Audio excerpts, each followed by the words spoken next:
이 효과죠. 무효입니다. 그죠? 자, 무효기 때문에 만약에 이행하기 전이라면 뭐 할 필요 없죠? 이행할 필요가 없고요. 이행하기 전이라면 이행할 필요가 없으니까 이행하지 않더라도 뭐 할 필요 없어요? 책임질 필요가 없는 거죠. 근데 문제는 이행을 했을 때가 문제가 돼요. 한번 예를 들어 볼게요. 갑이 을과 만나가지고 도박을 했습니다. 물론 도박은 뭐죠? 반사회적입니다. 그죠? 도박을 해가지고 도박빚, 도박 채무를 부담하게 됐는데 예를 들어서 5천만 원을 부담하게 됐어요. 갚아야 되나요? 갚을 필요가 없나요? 갚을 필요가 없는 거죠. 왜요? 반사회적 법률에는 무효니까 이행하기 전이면 뭐 할 필요 없죠? 이행할 필요가 없는 거죠. 근데 실제로 법은 그렇지만 현실은 도박빚이 제일 무섭잖아요. 그죠? 그래서 갑이 5천만 원을 변제했어요. 갚고 나서 뭘 알게 됐냐면 반사회적에서 무효니까 이행할 필요가 없다는 사실을 알게 됐고요. 그래서 갑이 소송을 제기했습니다. 소송을 제기해가지고 요 도박빚을 갚은 것은 이행할 필요가 없는 것을 이행한 것이므로 을은 갑에게 돌려주라는 반환에 달주라는 판결을 요구하는 소송을 제기했어요. 근데 만약에 법원에서 줄 필요가 없는 돈이니까 돌려주라고 판결을 내려준다면 요 갑은 맨날 도박만 하겠죠. 그잖아요. 그죠? 갚기 전이면 뭐 할 필요 없어요? 갚을 필요가 없고 갚으면 국가가 나 그 돈을 뭐서 대받아 준다는데 뭐 도박처럼 안전한 게 어디 있어요. 그죠? 따라서 우리 민법은 이렇게 나쁜 짓을 한 놈을 굳이 뭐 하지 않냐면 도와주지는 않습니다. 그래서 뭐라 그러냐면 갑이 을에게 변제한 5천만 원은 불법한 원인으로 급여 준 것이기 때문에 반환받지 못한다라고 민법에 규정을 두고 있습니다. 그런데 이 경우에는 갚기 전이면 뭐 할 필요 없어요? 갚을 필요가 없지만 갚은 경우에는 불법 원인급여이기 때문에 뭐 받지 못해요? 반환받지 못합니다. 이해되시죠? 그죠? 시험에 잘 나오는 거는 이런 사례가 잘 나와요. 올해도 비슷한 게 나왔는데요. 갑이 을이라는 여자분을 사랑하게 됐습니다. 그래서 갑이 을에게 프로포즈를 하게 된 거죠. 그래서 뭐 촛불도 이렇게 하트 모양의 하는 키우기죠. 반지 준비해가지고 무릎 꿇고 뭔 거지 같은 짓인지 잘 모르겠지만 저는 갑이 을에게 뭐라 그러냐면 사랑에 내 첩이 되죠. 이렇게 얘기를 했어요. 그러면 반응이 어떻게 해요? 미친놈 이렇게 나와야 되는데 내 첩이 돼주면 강남에 있는 10억짜리 빌라를 줄게라고 얘기를 하면 미친놈 소리가 잘 안 나온다. 그죠? 그죠? 그죠? 여자는 첩이고 남자는 뭐라 그러죠? 남자는 새끼 서방이라 그런대요. 새끼 서방. 그래가지고 누가 저한테 아저씨 새끼 서방 한번 해보실래? 그러면 이 아줌마 미쳤나 그러지만 저는 10억도 안 가요. 한 돈 100만 원만 돼도 한 500만 원만 돼도 해볼까? 이런 고민할 것 같은데 그래서 을이 뭐죠? 고민하다가 좋다 인간해가지고 첩계약을 했다면 요건 뭐죠? 반사회적에서 어떻게요? 무효니까 을은 갑의 첩이 돼줄 필요도 없고요. 갑은 을에게 이전 등기해 줄 필요도 없어요. 등기를 해줬어요. 자, 등기를 해주고 나서 갑이 몇 달 지나 보니까 아까워요. 이랬을 때 갑이 을에게 너한 첩계약은 반사회적에서 무효니까 요 빌라 돌려달라고 요구할 수 있어요? 없어요? 없다. 왜냐하면 갑이 을에게 등기해 준 것은 불법 불법 원인급여이기 때문에 뭐 받지 못해요? 반환받지 못해요. 그러면 이 빌라는 갑의 것이란 얘기예요? 을의 것이란 얘기예요? 을이죠. 따라서 불법 원인급여이기 때문에 반환받지 못하므로 소유권은 부동산인 경우죠. 상대방에게 확정적으로 귀속된다.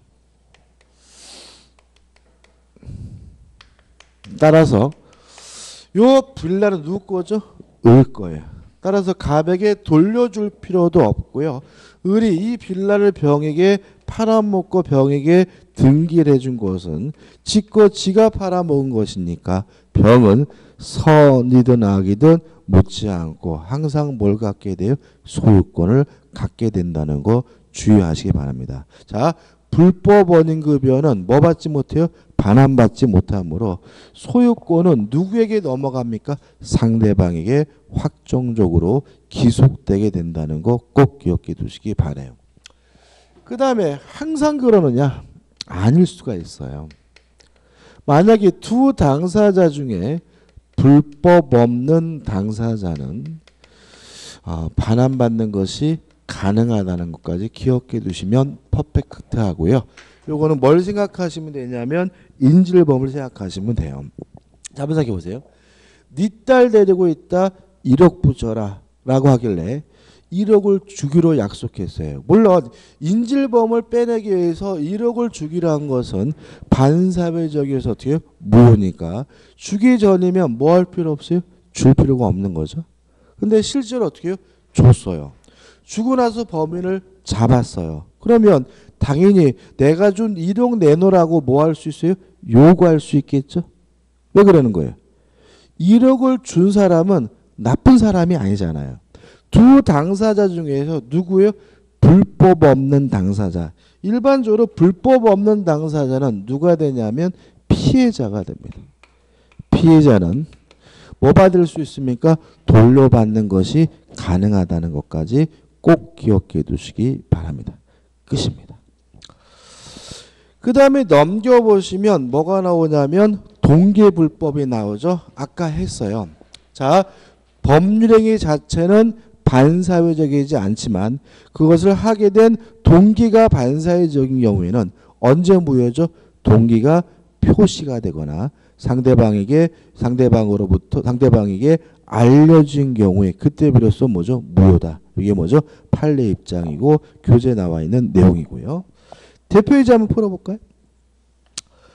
다음 중 무효가 아닌 것이 나와 있는데 2번을 볼게요. 주택법의 전매행위 제한이죠. 이게 뭐였죠? 단속 규정이었죠. 아까 했잖아요. 그죠? 주택법에서 투기지역 등으로 지정되면 전매 자체 행위를 금지하는 경우가 있는데 이거는 뭐죠? 단속 규정이기 때문에 하다 걸리면 뭘 받아요? 처벌은 받지만 전매행위 자체는 뭐죠? 유효하다. 따라서 주택법의 전매행위 제한을 위반하여 한 전매약정은 뭐가 되죠? 유효가 되므로 답은 뭐죠? 2번이 되는 거죠. 1번 지문은 간단한 지문인데 다음 주의할 내용이고 3번 관할 관청의 허가 없이 한 학교법인의 기본재산 처분은 이거는 유동적 무효에서 할 건데요. 무효고요. 그 다음에 4번 도박 채무를 변제하기 위하여 그 채무자의 체결한 토지 양도 계약은 도박이죠. 뭐죠? 반사회적에서 어떻게 해요? 무효인 거고요. 5번 공무원의 직무에 관하여 청탁하고 그 대가로 돈을 지급할 것을 약정했다. 기억나시나요? 정당한 공무원의 직무 집행이라 하더라도 뭐 받고 하면요? 돈 받고 하면 뭐죠? 반사회적인 거죠. 그래서 우리가 요 5개 질문 중에서 아직 안 한 것은 뭐죠? 1번하고 3번이고 나머지는 했는데 자 2번이 뭐죠? 답이 된다는 우리가 충분히 알 수 있고요. 28회 문제니까 언제 문제죠? 작년도 문제죠. 뭐 이 정도 수준이에요. 그래서 실제로 요 반사회적인 부분은 반드시 뭐예요? 맞춰줘야 되는 부분이니까 잊지 마시기 바라고 수업한 것만 정확하게 내 것으로 만들면 됩니다. 그 다음 우측에 보시면 이제 뭐가 나오냐면 예 질문 있어요? 전매 유예? 전매 행위가 유효다? 일단은 유효한데 요거는 뭐냐면 주택법의 전맹이 제한 금지 규정은 뭐라고요? 단속 규정이다. 아까 했잖아요. 그죠? 그래서 하다 걸리면 뭐는 받아요? 처벌은 받지만 행위 자체는 뭐죠? 유효하다. 그거 정확하게 기억하셔야죠. 그죠? 모든 전매가 다 유효다. 이렇게 말할 수는 없어요. 그죠? 자, 그 다음에 우측에 보시면 뭐가 나오죠? 이중매매가 나오는데 이중매매에 대해서 할까 말까 좀 고민인데요. 좀 보자고요. 자, 우리가 이번 달은 기본 강의이기 때문에 자세하게는 안 할 거예요. 이것도 뒤에 부분과 관련되어 있는 부분이기 때문에 한번 생각을 해보죠. 갑이라는 사람이 A라는 토지를 가지고 있어요.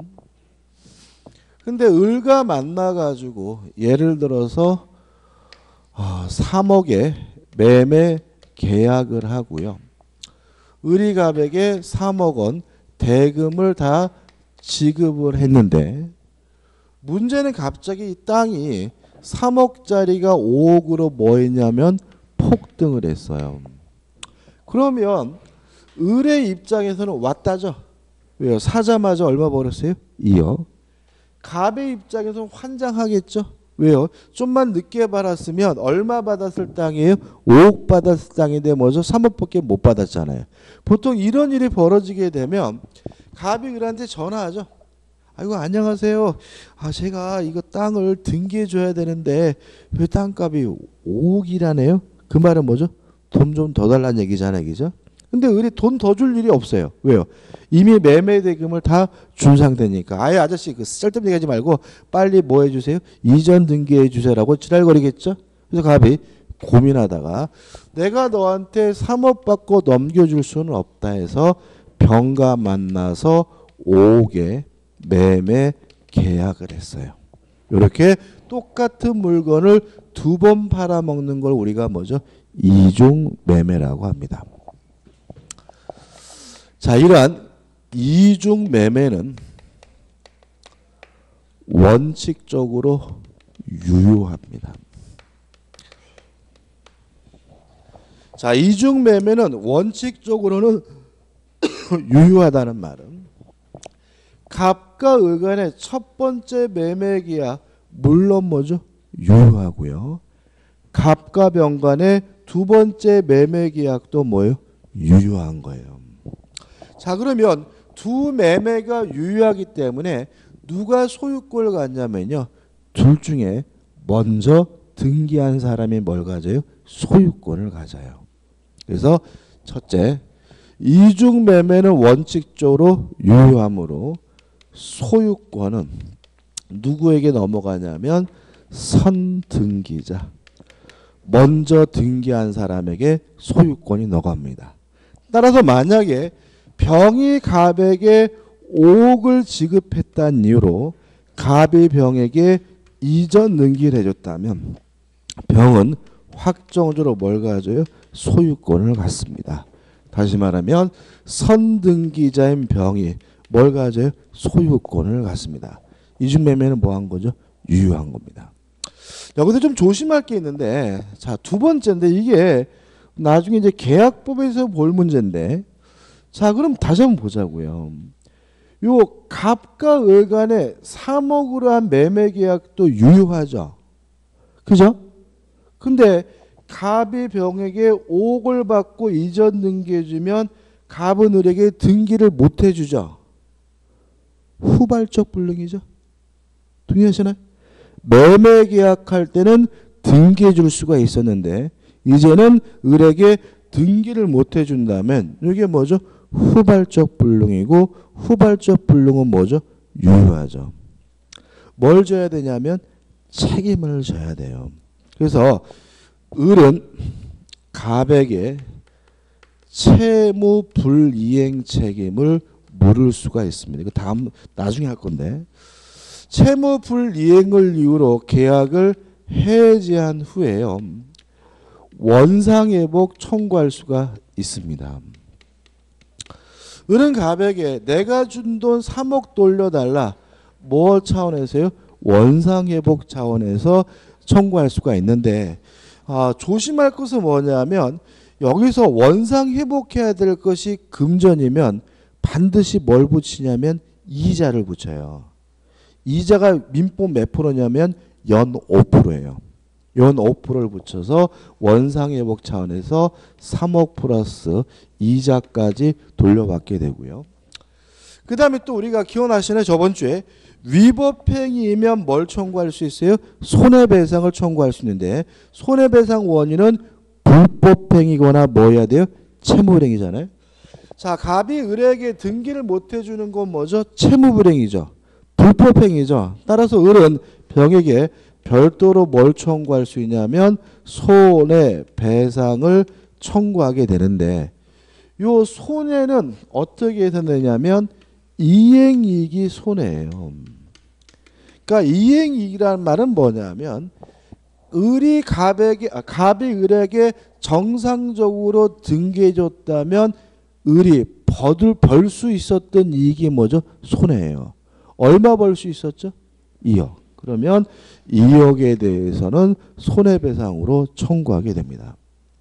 여러분들 우리가 항상 조심할 것은 뭐냐면 유효하다는 말을 해도 된다라고 이해하시면 안 돼요.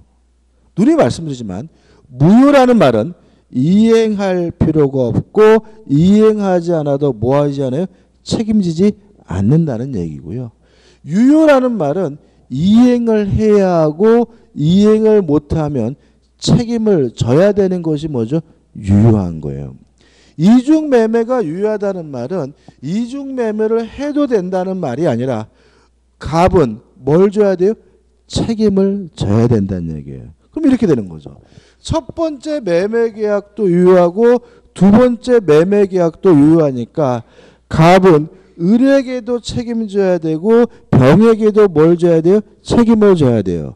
병에게 등기를 해주면 병에게 소유권 넘겨줌으로써 병에게 책임을 다하는 거고요. 등기를 못 해줬다면 채무불이행 책임을 져야 된다는 의미에서 이중매매가 뭐하다는 얘기예요? 유효하다는 얘기지 결코 이중매매를 할 수 있다는 얘기는 아닙니다. 그래서 이 사건은 결과적으로 갑은 병한테 5억 받고 팔아봤자 이 5억을 을에게 뭐죠? 다 줘야 돼요. 그죠? 그죠? 합치면 5억이잖아요. 거기다가 3억에다가는 뭐까지 붙여가지고 이자까지 붙여서 다 줘야 되고요. 그거로 끝나지 않아. 이거는 형사 책임도 형법에 따라서 처벌도 받는데 배임죄로 뭣도 받냐면 형사 처벌도 받아요. 특히 이 배임죄는 재질이 굉장히 안 좋은 것으로 평가되기 때문에 구속입니다. 그래서 여기 5억만 주고 끝나는 게 아니라 또 뭐까지 해야 돼요? 형사 합의까지 해야 되기 때문에 갑이 을에게 뭐죠? 탈탈 털리게 돼요. 그래서 항상 말씀드리지만 유효를 해도 된다, 해도 상관이 없다로 넘겨주면 안 돼요. 유효라는 말은 뭐라고요? 책임을 져야 된다는 얘기고 무효라는 말은 뭐예요? 하면 안 된다라는 말이 아니라 뭐죠?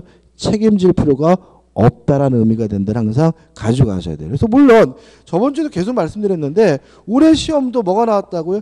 무효면 책임지지 않는다라는 지문이 어떻게 출제했다. 그래서 우리 공인중개사 시험에서 반드시 유효는 책임진다는 뜻이고 무효면 뭘 질 필요 없어요? 책임질 필요가 없다는 뜻이라는 걸 시험 문제 반드시 출제되고 있으니까 유의하시기 바랍니다. 이게 뭐죠? 원칙이에요. 자, 그 다음 이제 항상 그러느냐? 아닐 수도 있습니다. 자, 병이 아는 것을 넘어가지고 갑의 이런 배임이라는 말은 배신이라는 얘기예요. 배신행위에 적극 가담하게 되면 이때 갑과 병 간의 매매계약은 반사회적 법률에 의해서 무효라는 것이 판례의 입장입니다. 다시 말하면 이중매매가 원칙적으로 유효하다는 말은 두 번째 산 사람 제2매수인이 선이든 악이든 소유권을 갖게 된다는 얘기고요.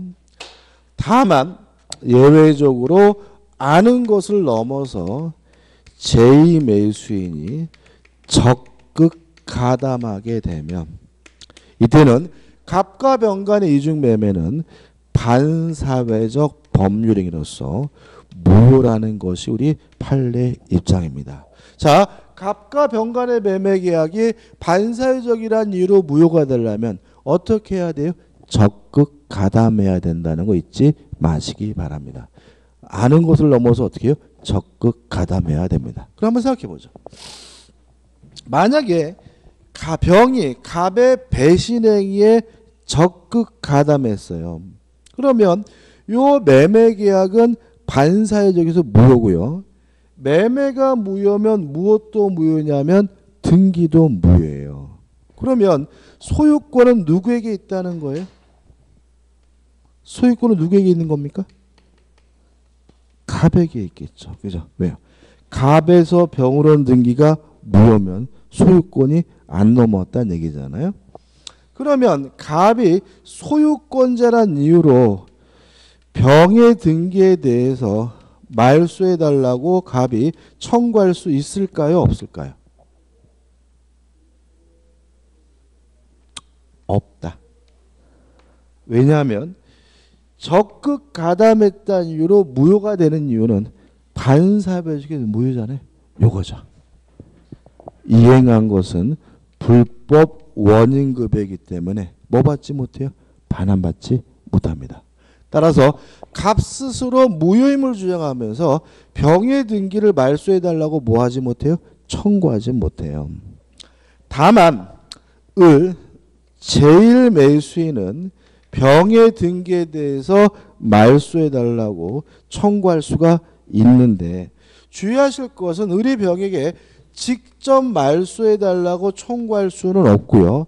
갑을 대의해서 갑을 통해서만 말소를 청구할 수가 있습니다. 을은 갑을 대의해서 병의 등기에 대해서 말소해달라고 청구하는 것이 가능합니다.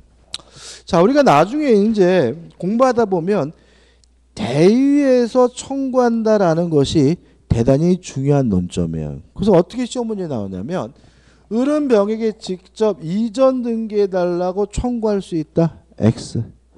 갑을 대의해서 말소를 청구할 수 있다. 그럼 뭐죠? O 해가지고 요 대의해야 되느냐 아니면 직접 청구하느냐 문제가 문제를 푸느냐 틀리냐 문제에 있어서 기로에 쓰게 해요. 그래서 왜 대의해야 되는지 이유를 설명드릴 거예요. 그래서 오늘 제가 설명드리고 계속해서 이 논리는 계속해서 뭐죠? 써먹을 거예요. 한번 생각해 보자고요. 이것도 기초로서 중요합니다.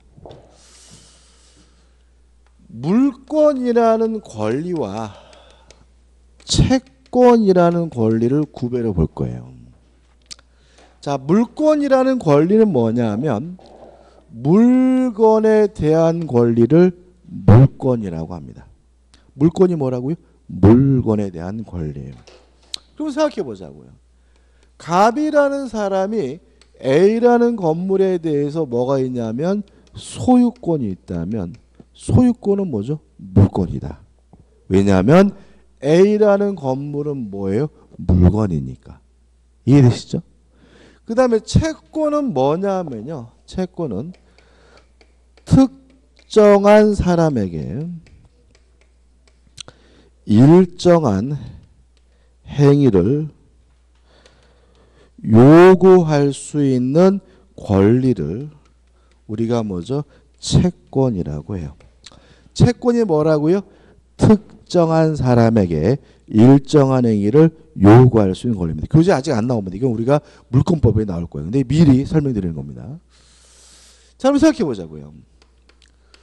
을이 갑에게 1억을 빌려줬어요. 그러면 을은 갑이라는 특정한 사람에게 돈을 갚으라고 뭐 할 수 있어요? 요구할 수 있으니까 을이 갑에 대해서 뭐가 있는 거예요? 채권이 있는 거죠. 자, 물권은 뭐라고요? 물건에 대한 권리. 채권은 뭐라고요? 특정한 사람에게 일정한 행위를 요구할 수 있는 권리입니다. 이게 제가 물권법에 나오는 건데 앞에 딱 땡겨서 설명드리는 이유는 굉장히 뭐죠? 중요한 내용이기 때문에 그래요. 그 다음에 물권은 절대권이고요.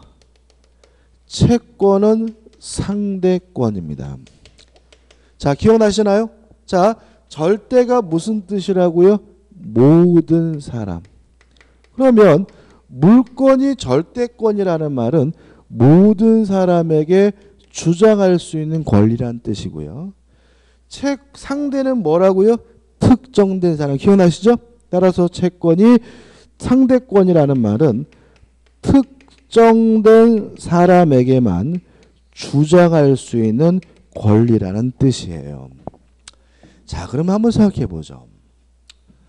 갑이라는 사람이 가지고 있는 소유권은 물권입니다. 갑은 자신의 소유권을 세상 모든 사람에게 뭐 할 수 있어요? 주장할 수 있으니까 소유권은 뭐가 돼요? 절대권이 되고요. 을이 갑에게 1억 원을 빌려줬으면 갑한테만 돈 달라고 할 수 있죠. 엉뚱한 병한테 돈 달라고 지랄거리면 병한테 뒤지게 맞죠. 따라서 채권은 특정한 사람에게만 주장할 수 있기 때문에 뭐가 되는 거예요? 상대권이 되는 거예요. 동의하시죠? 그죠? 제가 다시 한번요. 이게 중요합니다. 을은 갑에게 1억을 빌려줬으면 누구한테만 돈 달라고 할 수 있어요? 갑한테만. 엉뚱한 병한테 돈 달라고 그러면 뭐예요? 뒤지게 맞는다. 따라서 채권은 특정한 사람에게만 주장할 수 있는 권리이기 때문에 뭐죠? 상대권입니다. 자, 그럼 이제 끝났어요. 눌러보죠. 지금 갑과 을이 3억의 매매 계약을 하고 대금을 지급했다 그래서 을에게 뭐가 없어요? 소유권이 없어요. 을이 소유권을 취득하려면 뭘 해야 돼요? 등기를 해야 되잖아요. 동의하시죠? 그럼 을은 소유권 물권은 없고 내가 너하고 매매 계약을 하고 대금을 지급했으니까 갑에게 이전 등기해 달라고 요구할 수 있는 뭐만 있는 상태예요? 채권만 있는 상태인 거죠. 동의하시죠? 그죠? 누구한테만요? 갑한테만 주장할 수 있어요. 병한테 주장하면 뭐죠? 뒤지게 맞아요. 동의하시죠? 아이, 다시 한번. 자, 채권이 돈 빌려주는 게 채권이 아니라 채권이 뭐라고요? 특정한 사람에게 일정한 행위를 요구할 수 있는 권리가 채권이라고요. 여기까지 왔는데 갑자기 왜 돈으로 바뀌어요? 1억을 빌려주는 게 채권인 이유는 돈을 빌려줬으면 1억을 갚으라고 을이 뭐 할 수 있어요? 요구할 수 있으니까 을에게 뭐가 있는 거예요? 채권이 있는 거고 채권은 누구한테만요? 갑한테만 주장해야 돼요. 왜요? 상대권이잖아요. 병한테 주장하면 뭐예요? 뒤지게 맞아요. 그럼 다시 한번 보자고요. 지금 을이 갑과 3억의 매매 계약을 하고 대금을 지급했다 그래서 을에게 뭐는 없어요? 소유권은 없고 다만 갑이라는 특정한 사람에게 일정한 행위 이전 등기해 달라고 요구할 수 있는 뭐만 있는 상태예요? 채권만 있는 상태고요.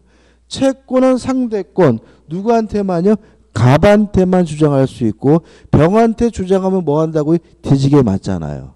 따라서 을이 병에게 직접 이전 등기해 달라고 뭐 할 수는 없어요? 청구할 수는 없고요. 갑을 통해서 채무자를 뭐죠? 통해서 이전 등기 내지 말소 등기해 달라고 청구할 수가 있습니다. 따라서 을은 갑을 어떻게 해야 돼요? 대의해서 병의 등기에 대해서 말소해 달라고 청구해야 되고요. 갑의 병에게 직접 이전 등기 내지는 말소해 달라고 뭐 하지 못합니까? 청구하지 못합니다. 대의라는 말이 잘 안 들어오시면 뭐래요? 통해서로 바꿔서 이해하시면 돼요. 갑을 뭐죠? 통해서만 병의 등기에 대해서 말소해 달라고 요구할 수가 있습니다. 오늘은 뭐죠? 여기까지만 볼 거예요. 교재 보시면은 자, 이중매매에서 1번 이중매매 효력해서 나오는 내용이 뭐냐면 원칙적으로 뭐죠? 유효하다. 따라서 제2매수인은 선이든 악이든 모르는 알든 뭘 갖게 됩니까? 소유권을 갖게 된다. 자, 이중매매가 반사회적이란 이유로 무효가 되려면 제2매수인이 뭘 해야 돼요? 적극 가담해야 된다. 따라서 핵심 판례는 뭐냐면 병이 알고 있었던 이유만으로는 이중매매가 뭐가 될 수는 없어요? 무효가 될 수는 없다는 판례. 판례 한번 읽어볼까요? 판례.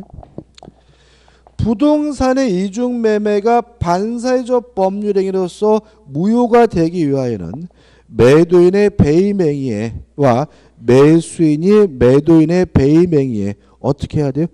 적극 가담한 행위로 이루어진 매매로서 그 적극 가담하는 행위는 매수인이 다른 사람에게 매매 목적물을 매도된 것을 안다는 것만으로는 뭐죠?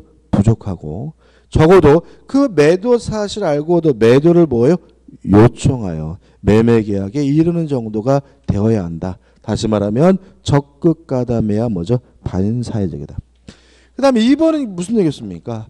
병이 만약에 아는 것을 넘어서 적극 가담하면 갑과 병 간의 매매 계약은 반사회적에서 무효고 매매가 무효면 무엇도 무효? 등기도 무효이므로 갑에게 여전히 뭐죠? 소유권이 있는 거죠. 그렇지만 갑은 자신이 소유권자란 이유로 병의 등기에 대해서 뭐 할 수 없어요? 말소를 청구할 수가 없어요. 왜요? 불법 원인급여니까. 을은 병의 등기에 대해서 말소를 청구할 수가 있지만 을이 가지고 있는 권리는 물권이 아니라 채권이기 때문에 갑을 통해서 갑을 대해야지만 뭐 할 수 있습니까? 말소를 청구할 수 있다는 내용이 나오고 있고요. 판례도 같은 수준이니까 한번 읽어보시기 바라요. 그 다음에 넘겨보시면 3번 이중매매와 유사한 법률관계에서 판례들이 나오는데 이거는 우리가 나중에 보도록 할 겁니다. 해당 부분에서 볼 겁니다. 끝입니다. 우측에 보시면 대표이자가 나와 있죠. 한번 풀어보죠. 갑은 자신의 X부동산 을에게 매도하고 계약금과 중도금을 지급받았다. 그 병이 갑의 배임행위 어떻게 했습니까?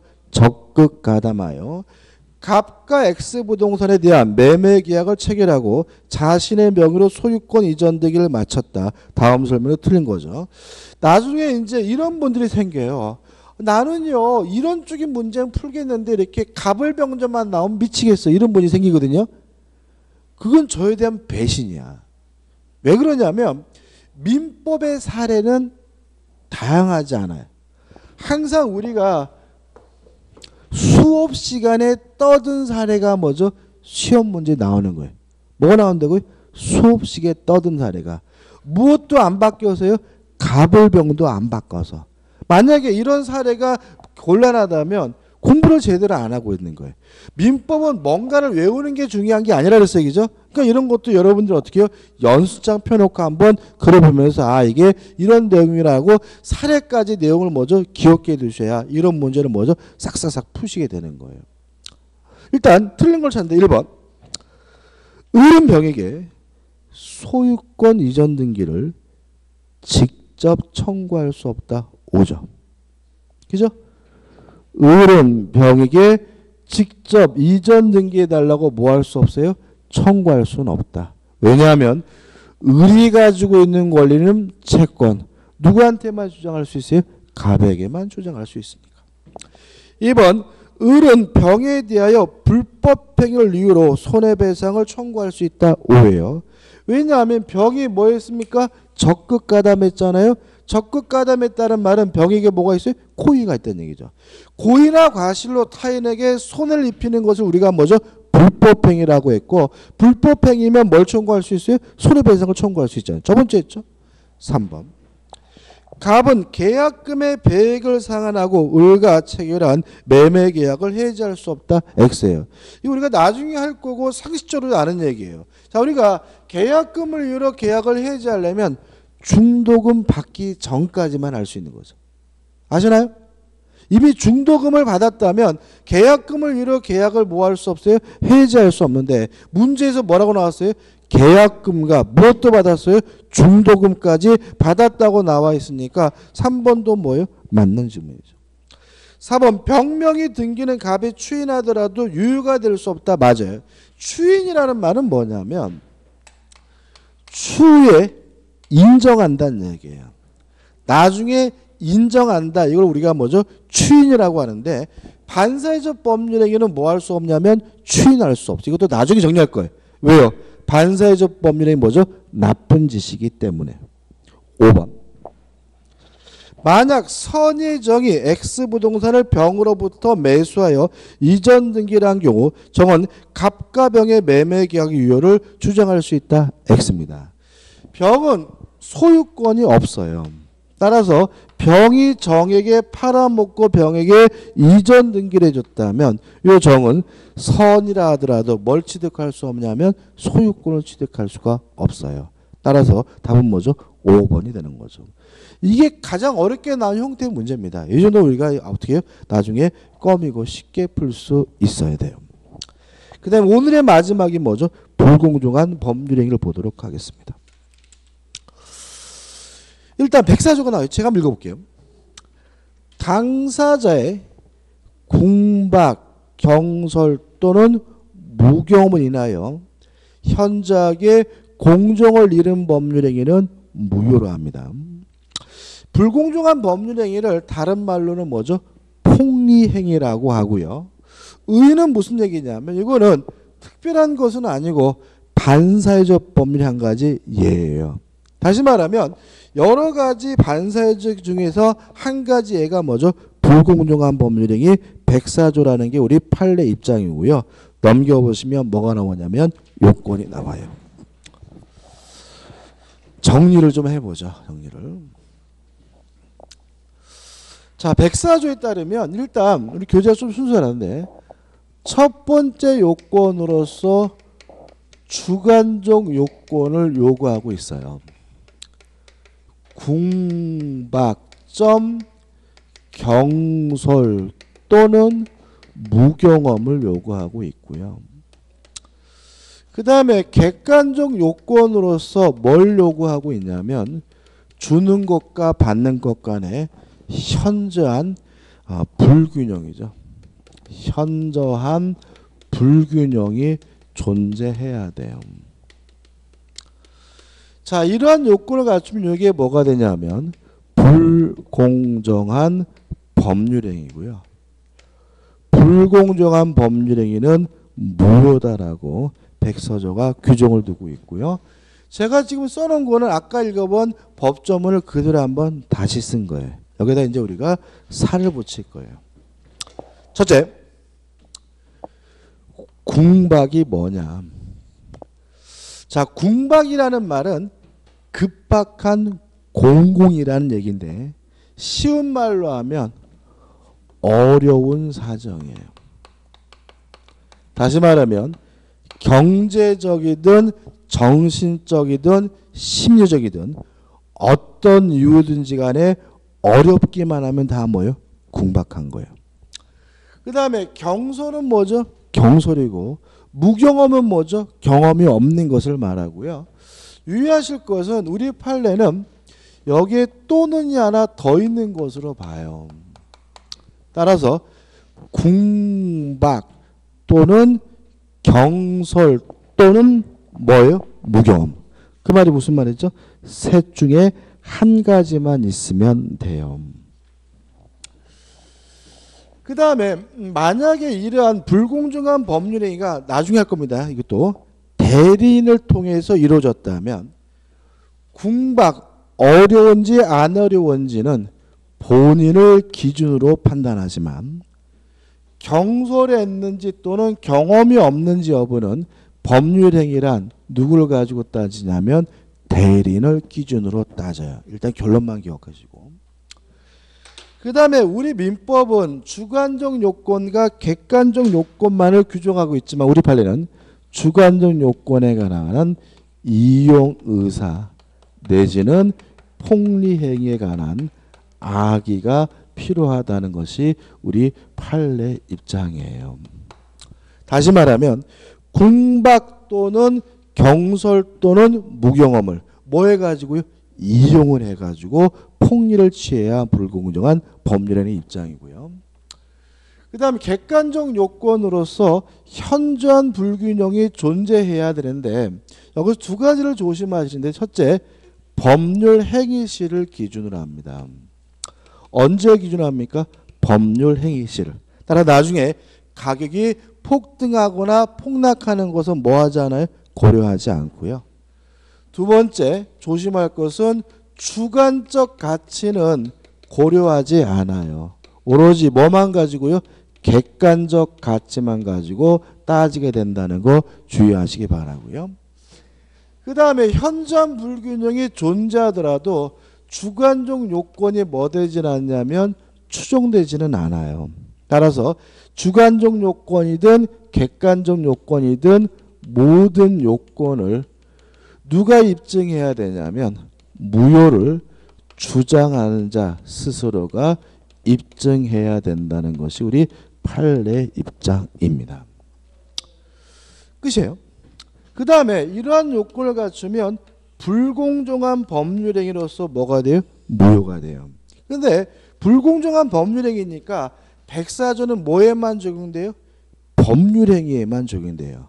따라서 계약에도 적용이 되고 단독행위에도 적용이 되지만 법원이 하는 경매에 대해서는 백사조가 적용되진 않아요. 다시 말하면 경매가 불공정하다는 이유로 뭐가 될 수는 없어요? 무효가 될 수는 없고요. 그 다음에 계약 중에 제외되는 게 있어요. 뭐가 제외되냐면 증여와 같은 무상 기부행위는 제외된다. 불공정하다는 이유로 뭐가 될 수는 없어요? 무효가 될 수는 없어요. 자, 이유를 좀 설명드릴게요. 자, 왜 경매는 적용하지 않느냐? 자, 이런 얘기입니다. 법원에서 하는 이 경매에 대해서 백사조를 적용하게 되면 경매제도가 와해가 돼요. 한번 생각해 보세요. 제가 은행에서 대출을 받았는데 돈을 못 갚았어요. 그랬더니 제 아파트를 뭐 한대요? 경매한대요. 진짜 어렵죠? 어렵잖아요. 군박하죠? 미치겠는 거죠, 그죠? 근데 문제는 이 그지 같은 놈들이 제 아파트를 강제로 깨서 가서 팔아먹었는데도 제값 제대로 받나요?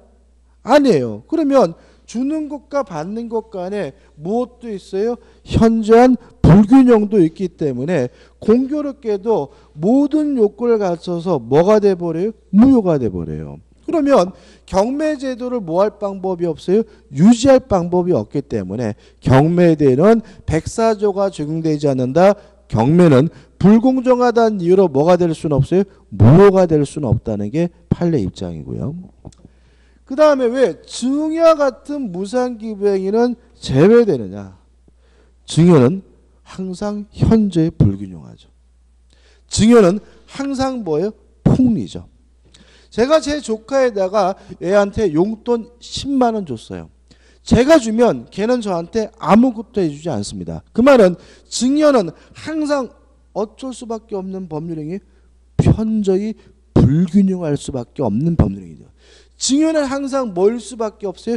폭리일 수밖에 없는 거죠. 따라서 폭리란 이유로 현재 불균형하다는 이유로 증여계약을 뭐로 할 수는 없어요? 무효로 할 수는 없다는 것이 우리 판례 입장이에요. 따라서 증여와 같은 무상기부행위는 제외된다. 불공정하다는 이유로 뭐가 될 수는 없어요? 무효가 될 수는 없다는 입장입니다. 효과입니다. 무효입니다. 따라서 이행하기 전이면 뭐 할 필요 없죠? 이행할 필요가 없어요. 이행을 했어요. 이행을 한 것은 폭리자 입장에서는 불법 원인급여이기 때문에 뭐 받지 못하죠? 반환받지 못해요. 동의하시죠? 피해자는 저기 다 써 있습니다. 불법 없는 당사자이기 때문에 스스로 뭐 할 수 있습니까? 반환받는 것이 뭐죠? 가능하다까지 정리할 거예요. 일단 이게 다 했는데 불공정한 법률행위에 대해서 시험 문제 아주 잘 냅니다. 근데 지금 여러분들이 교재를 읽으면 판례들이 나오잖아요. 좀 까다롭습니다. 지금 제가 판례까지 다 설명드린 건데 그래도 한번 될 수 있으면 읽어보려고 노력하시기 바라고요. 이거 어려운 부분 아닙니다. 처음 들어서 어렵게 느껴지는 것이 아주 기본적인 부분이니까 걱정하지 마시고 이것도 중요하기 때문에 우리가 뭐요? 한 2, 30번도 더 할 부분이기 때문에 뭐 너무 걱정하지 않으셔도 돼요. 자, 정리하는 의미에서 대표예제 한번 풀어보고 끝낼게요. 이제 몇 페이지로 가냐면은 64페이지 가시면 대표예제가 나와 있죠. 그죠? 오늘 한 부분이 의외로 시험 문제가 많이 나오는 부분입니다. 불공정한 법률에 관한 설명으로 틀린 것은 1번 경매는 적용되지 않는다. 5죠. 2번 무상계약하면 뭐가 떠오르세요? 증여계약이 떠오르시죠? 무상계약에는 적용되지 않는다. 5죠.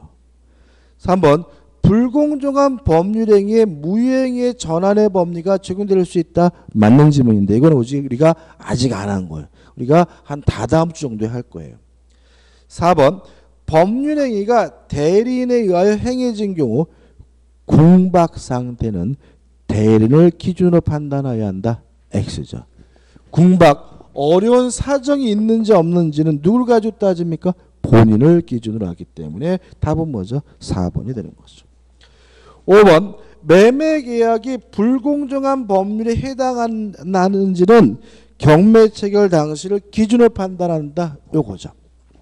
현저한 불균형이 존재하는지 여부는 언제 기준으로 합니까? 법률행위 시를 기준으로 하기 때문에 5번도 뭐죠? 맞는 질문이죠. 그래서 조금 복잡하게 처음엔 느껴지지만 이 부분은 문제가 정형화되어 있는 부분이기 때문에 쉽게 맞출 수 있으니까 이 정도만 정리하시면 되고요. 오늘 여기까지 할 겁니다. 여기까지 할 거고 다음 주에 우측에 뭐죠? 법률행위 해석부터 해서 의사표시까지 들어가도록 하겠습니다. 자, 오늘 수고 많으셨습니다. 고맙습니다.